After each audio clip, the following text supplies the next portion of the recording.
Power tiller মেরামত চ্যানেলের পক্ষ থেকে আপনাদেরকে জানাচ্ছি আন্তরিক অভিনন্দন। যারা আমার চ্যানেল সাবস্ক্রাইব করেনি তারা সাবস্ক্রাইব করে দেবেন। ইতিমধ্যে যারা সাবস্ক্রাইব করে ফেলেছেন তাদেরকে জানাই অসংখ্য ধন্যবাদ। সুপ্রিয় কৃষক ভাইয়েরা, আপনারা যারা দীর্ঘদিন পাওয়ার টিলার দিয়ে চাষাবাদ করেন, চাষাবাদ করতে করতে আপনাদের পাওয়ার টিলারে অনেকটা সময় সমস্যা দেখা দেয়। কী সমস্যা দেখা দেয় আপনারা নিজেরা বুঝতে পারেন না। অনেকটা সময় সমস্যা অবস্থায় আপনি পাওয়ার টিলারকে চালানোর চেষ্টা করেন, অনেক সময় স্টার্ট নিতে চায় না।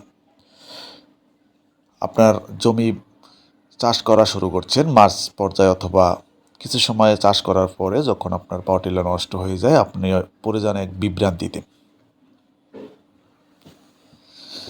তাই আমাদের সাথে আপনি যোগাযোগ করতে পারেন। আপনার পাওয়ার টিলারে কী কী সমস্যা হয়েছে, কী পার্টস লাগতে পারে, কত টাকা লাগতে পারে, কী পার্টসের কত দাম, আমরা আপনাকে জানিয়ে দেব।